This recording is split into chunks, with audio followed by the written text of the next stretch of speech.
सर्ववेदान्तसिद्धान्तगोचरं तमगोचरं गोविन्दं परमानन्दं सद्गुरुं प्रणतोऽस्म्यहम्। अद्यतनकक्षायां वयं सप्तमं श्लोकं पश्यामः। गते श्लोके कर्मणाम् उपयोगः मोक्षार्थं तु न भवति इति आचार्यैः निरूपितम्। वदन्तु शास्त्राणि यजन्तु देवान् कुर्वन्तु कर्माणि भजन्तु देवताः आत्मैक्यबोधेन विना विमुक्तिः न सिद्ध्यति ब्रह्म शतान्तरेऽपि। तत्र शास्त्राणि यावद्वा उच्यन्तां देवानुद्दिश्य यागादीनामनुष्ठानं कियद्वा क्रियतां कर्मणामनुष्ठानं वा क्रियतां भजनादिकं वा क्रियतां किन्तु आत्मज्ञानं विना मुक्तिः इत्येतत् न सिद्ध्यति इति आचार्यैः गते श्लोके निरूपितः अंशः। अद्यतनश्लोके तदेव अनुवर्तयन्तः निरूपयन्ति। अहं श्लोकं द्विवारं कथयामि। प्रथमवारकथनानन्तरं द्वितीयवारं कथनकाले भवन्तः अपि अनुवदन्तु। मैक् आफ् एव भवति, एवमेव अनुवदन्तु। अमृतत्वस्य नाशास्ति, अमृतत्वस्य नाशास्ति, वित्तेनेत्येव हि श्रुतिः, वित्तेनेत्येव हि श्रुतिः, ब्रवीति कर्मणो मुक्तेः, ब्रवीति कर्मणो मुक्तेः अहेतुत्वं स्फुटं यतः, अहेतुत्वं स्फुटं यतः। मैक् आफ् कृतवान् अस्मि, प्रायः भवद्भिः सर्वैः उक्तमिति भावयामि। अस्मिन् श्लोके कर्मणां मोक्षार्थं प्रयोजनं नास्ति इत्यंशं पुनरपि दृढं कुर्वन्ति। यथा अमृतत्वस्य नाशास्ति वित्तेनेत्येव हि श्रुतिः। आदौ तावत् पदविभागं कुर्मः। अमृतत्वस्य न आशा अस्ति वित्तेन इति एव हि श्रुतिः, ब्रवीति कर्मणः मुक्तेः अहेतुत्वं स्फुटं यतः इति श्लोके पदविभागः। अमृतत्वस्य, अत्र अमृतत्वं नाम वयं जानीमः मरणराहित्यं। लोके ये केऽपि प्राणिनः अथवा जन्तवः जन्म प्राप्नुवन्ति अवश्यं सर्वेषां मरणं भवति। जातस्य हि ध्रुवो मृत्युः इति भगवद्गीतायामपि वयं द्रष्टुं शक्नुमः। किन्तु अमृतत्वम् इत्येतत् मरणं यथा यस्याम् अवस्थायां न भवति तादृशी अवस्था। अन्ततो गत्वा संसारराहित्यं, संसारे जननं मरणं पुनः अन्यत् शरीरं स्वीकृत्य जननं पुनः मरणम् इत्थं संसारचक्रं प्रवर्तते। एतस्मात् संसारचक्रात् विमुक्ताः यदा भवन्ति, अर्थात् मोक्षः यदा लभ्यते, तदानीं मरणम् इत्येतत् न भवति। अतः सा अवस्था अमरणशीला, तत्र मरणम् इति न भवति। अतः मोक्षः इत्युक्तौ अमृतत्वम्। श्लोके आचार्यैः यः शब्दः निरूपितः अमृतत्वम् इति, अस्य अयमर्थः संसार अभावः। समग्रः संसारः किं मरणेन उपलक्ष्यते। अतः अमृतत्वम् इत्यनेन मोक्षः अभिप्रेतः। अस्य आशा नास्ति। केन इति निरूप्यते वित्तेन इति। वित्तेन, वित्तं नाम वयं लोके जानीमः धनम् इत्यादिकम्। अत्रापि वित्तम् इत्यनेन धनं विवक्षितं, किन्तु केवलं धनं न। अत्र वित्तम् इत्यनेन वित्तसाध्यं यागादिकं कर्म विवक्षितम्। यथा लोके यागाः वा कर्माणि वा पूजादयः वा अनुष्ठीयन्ते, तदर्थम् अवश्यं धनादिकम् अपेक्षितम्। धनादिना विना यागादीनां निर्वहणं न सम्भवति। अतः वित्तं कर्माणि उपलक्षयति। तेन वित्तम् आदाय वयम् अमृतत्वस्य मोक्षस्य आशाम् इच्छां न कुर्मः, अथवा मोक्षस्य साधनं धनं भवितुं नार्हति। पुनः स्पष्टं करोमि। अत्र वित्तम् इत्यनेन वित्तसाध्यं धनसाध्यं, धनादिकं सर्वम् आदाय कर्माणि यानि क्रियन्ते तत्सर्वमपि कर्म वित्तशब्देन इह विवक्षितमस्ति। तेन वित्तसाध्येन कर्मणा अमृतत्वस्य आशा नास्ति इति आचार्याः शङ्करभगवत्पादाः श्रुतेः वेदप्रमाणमत्र उल्लिखन्ति। अमृतत्वस्य तु नाशास्ति वित्तेन इति बृहदारण्यकश्रुतिः। बृहदारण्यक उपनिषदि 4थे अध्याये 4थे ब्राह्मणे 2य मन्त्रः। तस्मिन्नपि मन्त्रे अमृतत्वस्य तु नाशास्ति, अमृतत्वस्य आशा नास्ति इत्यभिप्रायेण श्रुतिः स्वयमेव कर्माणि यानि क्रियन्ते तैः कर्मभिः अमृतत्वं प्राप्तुं न शक्यते इति वदन्ति। एवमेव महानारायणोपनिषदि अपि न कर्मणा न प्रजया धनेन त्यागेनैके अमृतत्वमानशुः।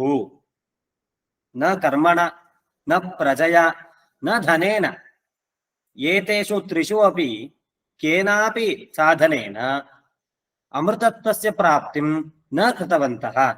किन्तु कथं कृतवन्तः इति चेत् त्यागेन एव। अतः सन्यासः, सर्वेषां कर्मणां सन्यासः एव मोक्षं प्रति साधनं भवितुमर्हति, न तु कर्मणाम् अनुष्ठानम् इति शास्त्रस्य प्रामाण्यम् अस्मिन् श्लोके निबध्य निरूपणं कुर्वन्ति। पुनः योजनापुरस्सरं प्रथमवाक्यं वदामि। वित्तेन अमृतत्वस्य आशा न अस्ति इति एव हि इत्येव हि श्रुतिः ब्रवीति। वेदः अपि आगमः अपि कर्मणा मोक्षः न सम्पादयितुं शक्यते इत्येव वदति। अत्र युक्तिं दर्शयन्ति। कुतः श्रुतिः एवं निरूपयति इति चेत् अत्र मुक्तेः कर्मणः अहेतुत्वं स्फुटं वर्तते। मुक्तिः नाम मोक्षः। मोक्षं प्रति कर्मणः हेतुत्वं साधनत्वं नास्ति। अत्र युक्तिः वक्तव्या इति चेत् एवं रूपेण वक्तुं शक्नुमः। यद्यत् कृतकं तत् अनित्यं। कृतकं नाम कृतिसाध्यम् इत्युक्तौ यत्किञ्चित् क्रिया साध्यं भवति। वयं किञ्चित् कर्म कुर्मः, तेन कर्मणा अथवा तया क्रियया यत्किञ्चित् फलम् उत्पद्यते तत् नश्यति। तस्य वस्तुनः नित्यत्वं नास्ति। नित्यत्वं नाम ध्वंस अप्रतियोगित्वम्।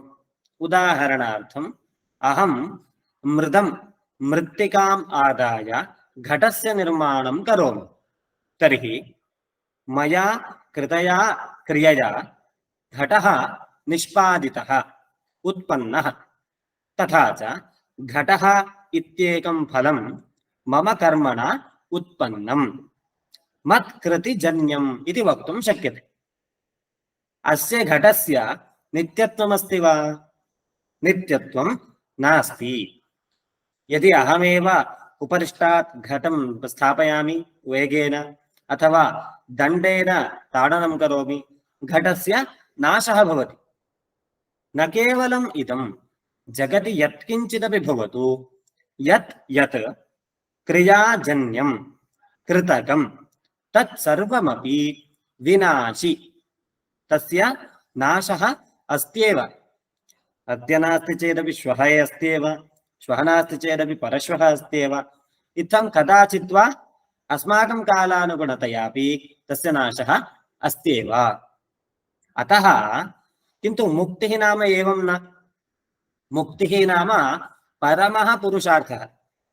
पुरुषार्थाः चत्वारः: धर्मः, अर्थः, कामः, मोक्षः। चतुर्षोऽपि पुरुषार्थेषु मोक्षः केवलं परमपुरुषार्थः।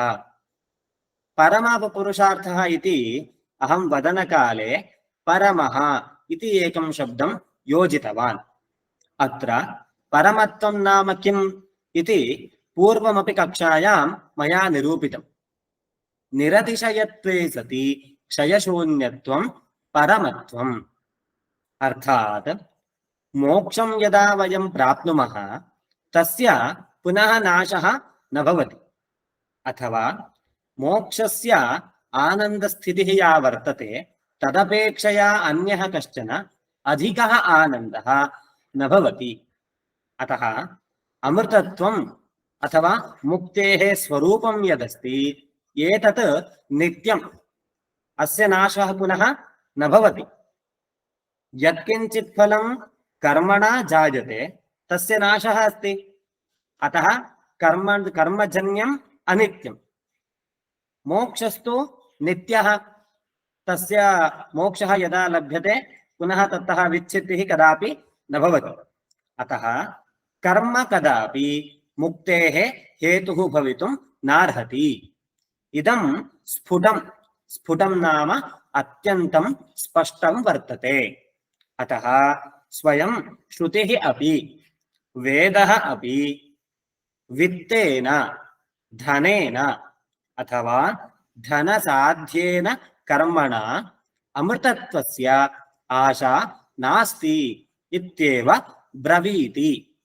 ब्रवीति नाम वदति, ब्रूञ् व्यक्तायां वाचि इति धातुः, तस्मात् निष्पन्नः अयं शब्दः ब्रवीति।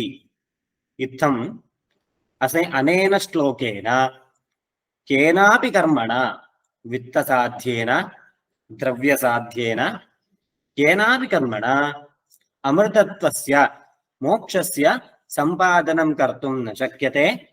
अतः कर्म द्वारीकृत्य मोक्षस्य इच्छा कदापि न कर्तव्या इति वक्तुम् इच्छन्ति। इति चतुर्थः अत्र सप्तमः श्लोकः। पुनः श्लोकं पठामि। अमृतत्वस्य नाशास्ति वित्तेनेत्येव हि श्रुतिः ब्रवीति कर्मणो मुक्तेः अहेतुत्वं स्फुटं यतः। पदविभागः ईषदत्र अवलोकनीयः। मुक्तेः अहेतुत्वं तद् योजयामः चेत् मुक्तेरहेतुत्वं। मया अत्र पायिण्ट् कृत्वा दर्श्यमानमस्ति। मुक्तेरहेतुत्वम् इति अस्ति। अत्र भवन्तः पदविभागं कर्तुम् इच्छन्ति चेत् मुक्तेः अहेतुत्वम् इति ज्ञायते। इत्थं सप्तमः श्लोकः। अग्रिमं श्लोकं प्रविशामः। एतावता प्रायः चतुर्भिः श्लोकैः कर्माणि मोक्षं न साधयन्ति इति विचारः शङ्कराचार्यैः उपस्थापितः। तर्हि तेन किं कर्तव्यम् इति प्रश्नः भवति। तर्हि तदर्थं स्वयम् आचार्याः उत्तरं वदन्ति अग्रिमेण श्लोकेन। आदौ अहम् एकवारं पठामि, अनन्तरं किञ्चित् कालं विरामं यच्छामि, तदानीं भवन्तः म्यूट् कृत्वा एव अनुवदन्तु। अतो विमुक्त्यै प्रयतेत विद्वान्, अतो विमुक्त्यै प्रयतेत विद्वान्, सन्न्यस्तबाह्यार्थसुखस्पृहः सन्, सन्न्यस्तबाह्यार्थसुखस्पृहः सन्, सन्तं महान्तं समुपेत्य देशिकम्, सन्तं महान्तं समुपेत्य देशिकम्, तेनोपदिष्टार्थसमाहितात्मा, तेनोपदिष्टार्थसमाहितात्मा। अत्र यः कर्मणा मोक्षं प्राप्तुं न शक्नोति, इत्युक्तौ कर्मणा मोक्षः अवश्यं न लभ्यते, तर्हि किं साधनं तदर्थं अन्वेष्टव्यम् इति आचार्याः वदन्ति। अतः आदौ पदविभागं कुर्मः। अतः विमुक्त्यै प्रयतेत विद्वान् सन्न्यस्तबाह्यार्थसुखस्पृहः सन्, सन्तं महान्तं समुपेत्य देशिकं, तेन उपदिष्टार्थसमाहितात्मा इति पदविभागः। अन्वयपुरस्सरम् एकदा पठामि। अतः विद्वान् सन्न्यस्तबाह्यार्थसुखस्पृहः सन्, सन्तं महान्तं देशिकं समुपेत्य तेन उपदिष्टार्थसमाहितात्मा सन् मुक्त्यै प्रयतेत। पश्यन्तु, आदौ उत्तमः गुरुः लब्धव्यः। उत्तमगुरोः लाभार्थं मया किं कर्तव्यम्, साधकेन किं कर्तव्यम् इति वदन्ति। अतः विद्वान् सन्न्यस्तबाह्यार्थसुखस्पृहः सन्। पश्यन्तु, अत्र विद्वान् इति शब्दः प्रयुक्तः। विद्वान् इत्यस्य कः अर्थः? यः वेदाध्ययनं करोति सः इति वा, यः शास्त्राणि सम्यक् जानाति सः इति वा, तथा अर्थः न वक्तव्यः। किन्तु यस्य पुरुषस्य विवेकः वर्तते, अयम् आत्मा, अयम् अनात्मा, अयमेव चेतनः, अन्यत् सर्वं चैतन्यातिरिक्तम् इति आत्मानात्मविवेकः यस्य वर्तते सः एव विद्वान्, तादृश विवेकशाली इत्यर्थः। तादृशः विद्वान् सन्न्यस्तबाह्यार्थसुखस्पृहः सन्। अत्र पदविभागं कृत्वा अर्थं वदामि। स्पृहा नाम इच्छा इत्यर्थः। अत्र अमरवाक्यमपि स्मर्तुं शक्यते। इच्छाकाङ्क्षा स्पृहेहा तृड्वाञ्छा लिप्सा मनोरथः। एते सर्वेपि शब्दाः स्पृहा स्पृहा इति इत्यस्मिन् अर्थे वक्तुं शक्यन्ते। अतः स्पृहा इत्यस्य अर्थः इच्छा। किं विषयिणी इच्छा? इच्छा इति सविषयकः पदार्थः। किञ्चित् विषयम् अनिरूप्य अस्य पदार्थस्य निष्पत्तिः न संभवति। तादृशः पदार्थः स्पृहा इति, अर्थात् इच्छा। इयं स्पृहा किं विषयिणी इति चेत् सुखविषयिणी। सर्वोऽपि जीवः मह्यं सुखं भवतु, मम दुःखं मा भवतु इत्येव इच्छति। अतः इच्छा कस्य किं विषयिणी इति चेत् इच्छा सुखविषयिणी। सुखस्पृहा यस्य वर्तते सः सुखस्पृहः। तच्च सुखं कीदृशम् इति चेत् बाह्यार्थजन्यं सुखम्। अर्थः नाम वस्तु, बहिः विद्यमानं वस्तु बाह्यार्थः इति वक्तुं शक्यते। बहिः के के विषयाः सन्ति इति यदि चिन्तयामः तर्हि पञ्चविषयाः नितान्तं दृश्यन्ते। शब्द स्पर्श रूप रस गन्धाः एते पञ्च अर्थाः बहिः लोके सन्ति।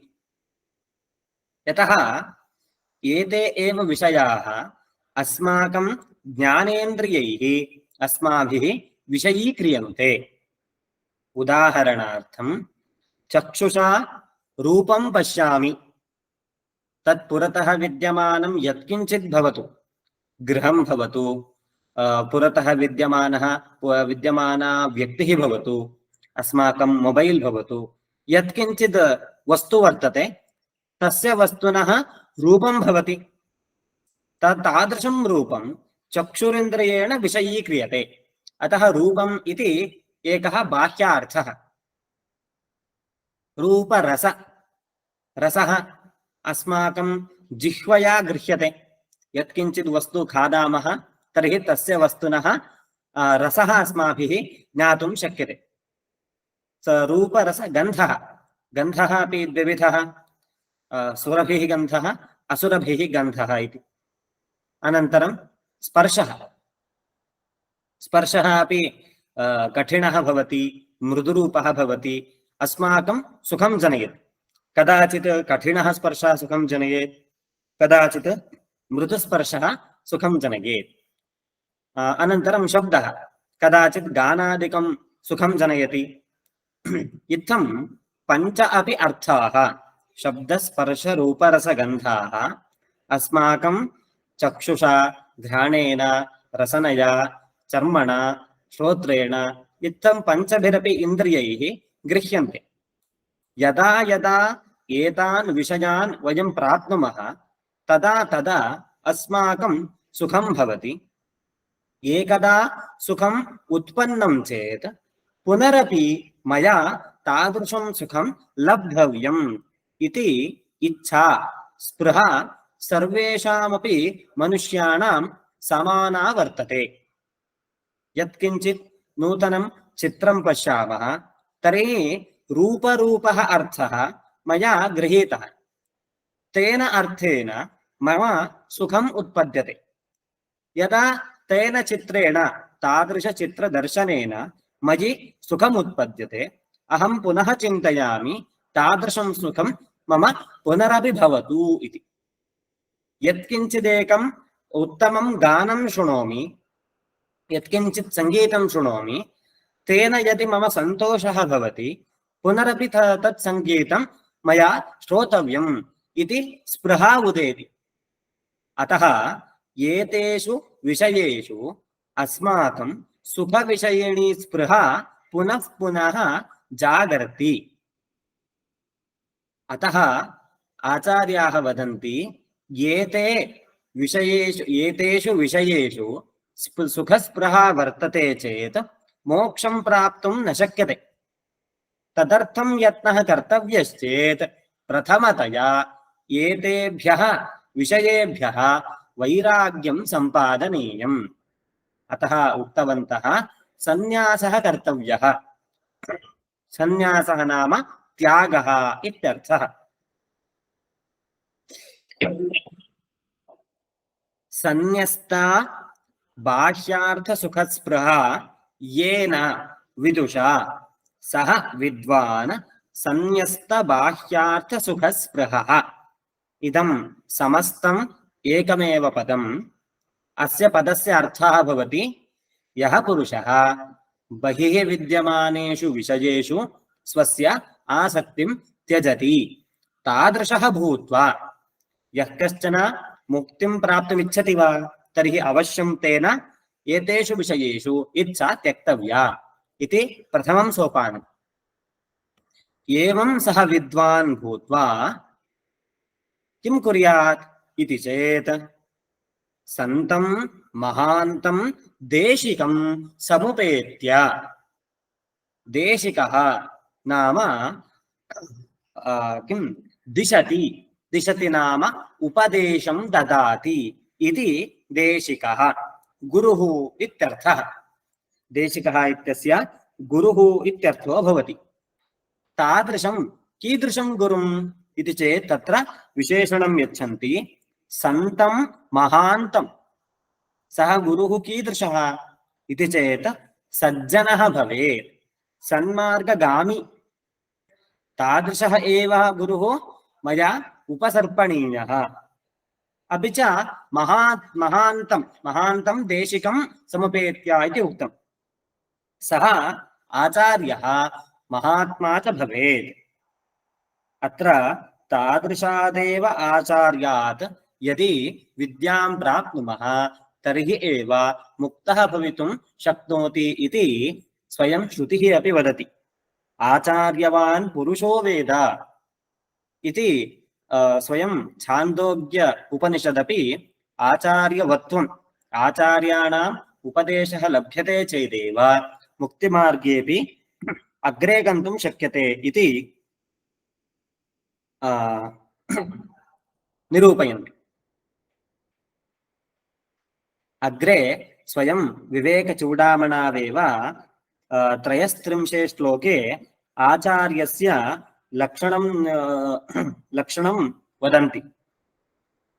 केवलं ज्ञापनार्थं तं श्लोकं पठामि।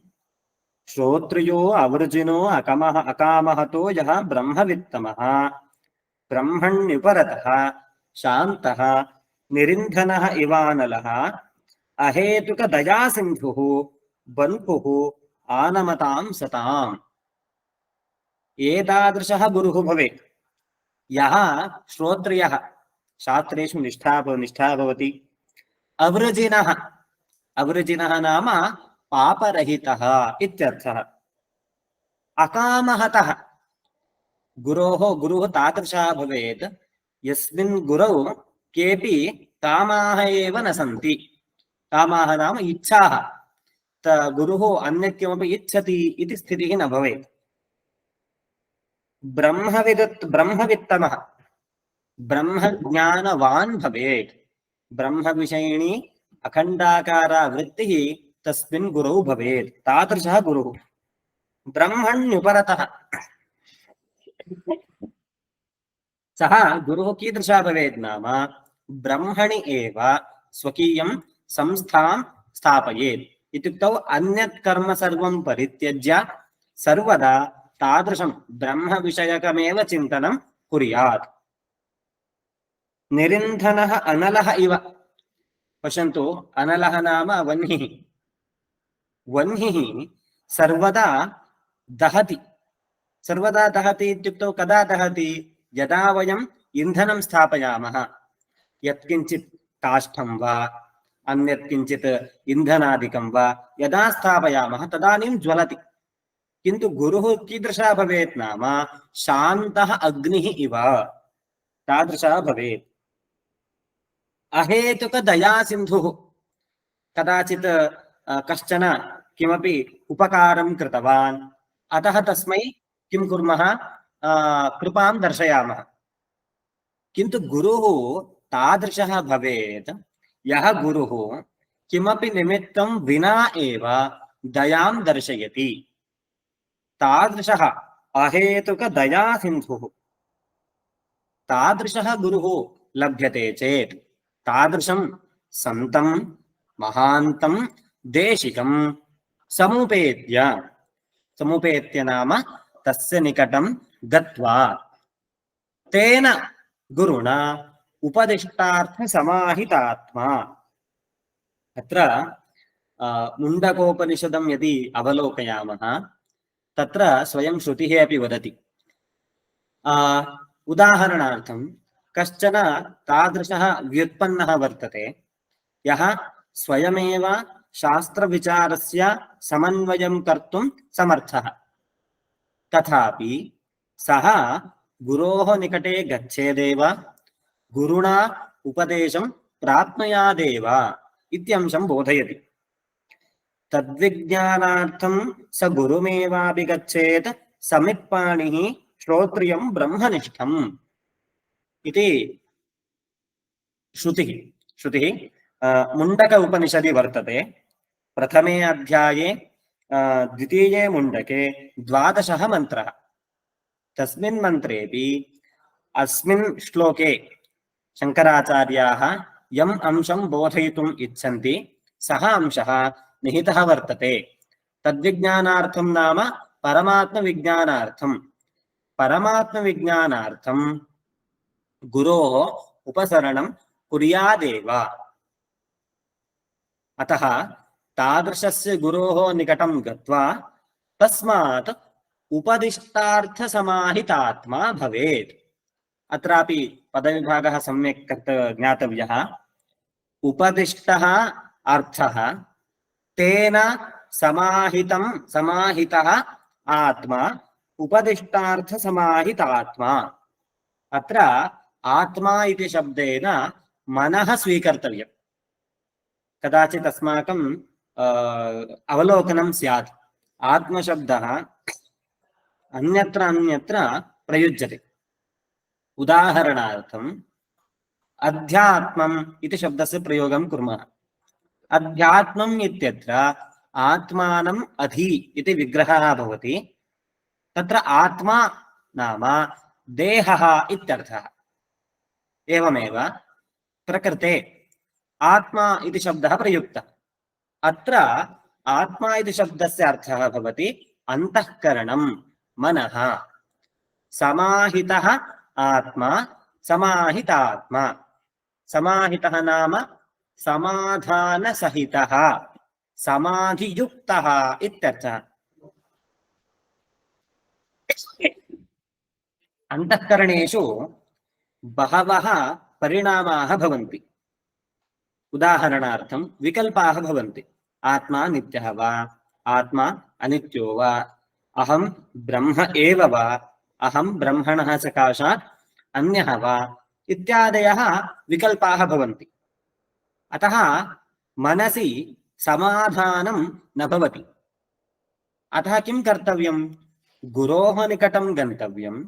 गुरुः आत्मा अयम् अस्त्येव, अयं परमात्मना अभिन्नः इति निश्चितम् अर्थम् अस्मभ्यम् उपदिशति। तेन उपदिष्टेन अर्थेन अस्माकम् अन्तःकरणं समाधानसहितं भवति। तादृशः भूत्वा विद्वान् किं कुर्यात्? विमुक्त्यै मोक्षार्थं प्रयतेत, मोक्षार्थं प्रयत्नं कुर्यात् इति समग्रस्य श्लोकस्य अर्थः। पुनः अन्वयपरिसरं कथयामि। अतः इत्यनेन पूर्वश्लोकस्य अर्थः संग्रहीतव्यः। यतः कर्मणां मोक्षार्थं कारणत्वं नास्ति, अतः विद्वान् सन्न्यस्तबाह्यार्थसुखस्पृहः सन्तं महान्तं देशिकं समुपेत्य गुरोः निकटं गत्वा तेन उपदिष्टार्थसमाहितात्मा, गुरोः सकाशात् प्राप्तः यः अर्थः विचारः, तेन मनसः समाधानं प्राप्य विमुक्त्यै प्रयतेत, मोक्षार्थं प्रयत्नं कुर्यात् इति अस्य श्लोकस्य तात्पर्यभूतः अर्थः। अत्र विद्वान् इत्यनेन किं ज्ञातव्यं, कः अंशः स्मर्तव्यः इति भारतीतीर्थचरणाः भाष्ये भगवद्गीताश्लोकम् उदाहृतवन्तः। ये हि संस्पर्शजा भोगा दुःखयोनय एव ते आद्यन्तवन्तः कौन्तेय न तेषु रमते बुधः इति। अत्र पश्यन्तु, ये संस्पर्शजा भोगाः आद्यन्तवन्तः नाम तेषाम् आदिरप्यस्ति, अन्तः अपि अस्ति। इत्युक्तौ तेषां जन्ममपि वर्तते मरणमपि वर्तते। तादृशेषु अर्थेषु ये बुधाः सन्ति ते न रमन्ते, तेषु आसक्तिं न प्राप्नुवन्ति इत्यर्थः। अस्माभिः यः इदानीं श्लोकः पठितः तत्रापि अयम् अंशः आचार्यैः उक्तः। सन्न्यस्त बाह्यार्थ सुखस्पृहः सन्, बाह्याः ये अर्थाः सन्ति एतेषु सुखविषयिणी स्पृहा बुधेन यः विद्वान् वर्तते पंडितः तेन परित्यक्तव्या। अत्र किं प्रामाण्यं दर्शयन्ति भगवद्गीतायाः ये हि संस्पर्शजा भोगाः दुःखयोनय एव ते। अर्थात् यद्यत् सुखादिकं विषयम् अधिकृत्य जायते तत्सर्वमपि दुःखार्थमेव कारणं भवति। अतः यः बुधः वर्तते, पश्यन्तु, बुधः नाम विद्वान् पंडितः आत्मज्ञानी, सः एतेषु भोगेषु कदापि न रमते इति अर्थः। इत्थम् अनेन श्लोकेन सुखादिकं सुखादिषु यतः अस्माभिः मोक्षः लभ्यते स तदेव परमं सुखं, तदर्थम् इदं लौकिकं विषयजन्यं क्षणिकं सुखम् अवश्यं परित्यक्तव्यम्। तथा सर्वस्य परित्यागं कृत्वा मया तदानीं यद्यद् लक्षणमुक्तं श्रोत्रियः अहेतुकदयासिन्धुः तादृशं गुरुं समुपेत्य तस्मात् उपदेशं प्राप्य मोक्षार्थं प्रयत्नः कर्तव्यः इति अनेन श्लोकेन अवगम्यते। इत्थम् अष्टमः श्लोकः समाप्तः। इमं श्लोकं पुनः पठामि, शृण्वन्तु। अतो विमुक्त्यै प्रयतेत विद्वान् सन्न्यस्तबाह्यार्थसुखस्पृहः सन्, सन्तं महान्तं समुपेत्य देशिकं तेनोपदिष्टार्थसमाहितात्मा। इत्थम् अष्टमः श्लोकः समाप्तः।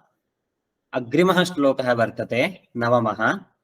आदौ अहं पठामि, पुनः द्वितीयवारं यदा पठामि भवन्तः अपि अनुवदन्तु।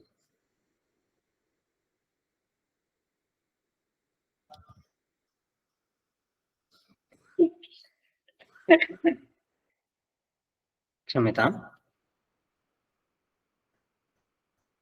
उद्धरेदात्मनात्मानम् उद्धरेदात्मनात्मानम् मग्नं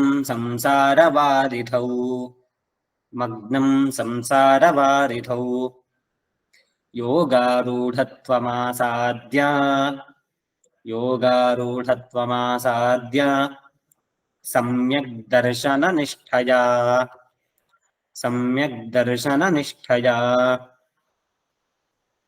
अत्र निष्ठया इति अस्ति, परिष्करोमि। निष्ठया इति भवेत्, सम्यक् दर्शननिष्ठया। उद्धरेदात्मनात्मानं मग्नं संसारवारिधौ योगारूढत्वमासाद्य सम्यक् दर्शननिष्ठया। अनेन श्लोकेन उपदेशानन्तरं किं कर्तव्यम् इति अंशम् आचार्याः बोधयन्ति। प्रथमं पदविभागं करोमि। उद्धरेत् आत्मना आत्मानं मग्नं संसारवारिधौ योगारूढत्वम् आसाद्य सम्यक् दर्शननिष्ठया इति एकं पदम्। इत्थं पदविभागः वर्तते। पश्यन्तु, पूर्वतने श्लोके गुरोः सकाशात् उपदेशः प्राप्तव्यः इति उक्तवन्तः। तर्हि सम्यक् दर्शनं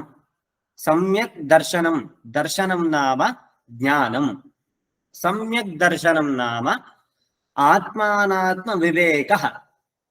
अहं कः, मम स्वरूपं वास्तविकं किमस्ति इति यद् ज्ञानं वर्तते, आत्मज्ञानं वर्तते, गुरोः सकाशात् प्राप्तं, तदेव सम्यक् दर्शनम् इति शब्देन विवक्षितम्। तत्र निष्ठया, तत्र अस्माकं निष्ठा भवेत्। निष्ठा नाम श्रद्धा, तत्रैव सर्वदा चिन्तनम्। वयं पूर्वतन श्लोकानुरोधेन श्रोत्रियात् गुरोः सकाशात् यदा एतादृशम् आत्मज्ञानं प्राप्नुमः, एतादृश ज्ञानप्राप्त्यनन्तरं सम्यक् दर्शननिष्ठया योगारूढत्वम् आसाद्य। सम्यक् दर्शनं नाम आत्मज्ञानम्। आत्मज्ञाने निष्ठाः भूत्वा योगारूढत्वं प्राप्नुयुः इति वदन्ति। योगारूढत्वं नाम किम् इति वयं भगवद्गीता सकाशात् ज्ञातुं शक्नुमः। अत्र पश्यन्तु, यदा हि नेन्द्रियार्थेषु न कर्मस्वनुषज्यते सर्वसङ्कल्पसन्न्यासी योगारूढस्तदोच्यते इति गीतायां 6 अध्याये भगवता कृष्णेनैव अयमंशः निरूपितः। यदा सन्न्यासी इन्द्रियार्थेषु, मया पूर्वमुक्तम् इन्द्रियार्थाः के भवन्ति इति, रूपरसगन्धस्पर्शादयः, एतेषु अर्थेषु कर्मसु न अनुषज्यते, अत्र आसक्तिं न दर्शयति, तादृशः सर्वसङ्कल्पसन्न्यासी। सङ्कल्पः नाम यत्किञ्चित् कर्म कुर्मः वयं, तत्र आदौ अस्माभिः सङ्कल्पः क्रियते। अहम् एतन्नाम इदं कर्म करिष्ये एतादृश फलप्राप्त्यर्थम् इति। तादृशः सङ्कल्पः यस्य सन्न्यासिनः न भवति, तादृशी योगारूढः इत्युच्यते। मया कृतस्य कर्मणः फलं मम मा भूत् इति तात्पर्यम्। तादृशः सन्न्यासी योगारूढः भवति। तद्वदस्माभिरपि भवितव्यम्। यदा गुरुणा आत्मज्ञानं प्राप्नुमः ततः परम्। अतः सम्यक् दर्शननिष्ठया योगारूढत्वम् आसाद्य संसारवारिधौ मग्नम्। वारिधिः नाम सागरः, समुद्रम्। संसारः एव वारिधिः, संसारवारिधिः। अयं संसारः जायते, अस्ति, वर्धते, विपरिणमते, क्षीयते, म्रियते। एते सर्वेपि विकाराः यस्मिन् सन्ति, सः अयम् अस्माकं संसारः। एतादृश संसारसागरे वयं सर्वेपि मग्नाः। अत्रापि आत्मा इति शब्दस्य मनः इति अर्थः स्वीकर्तव्यः।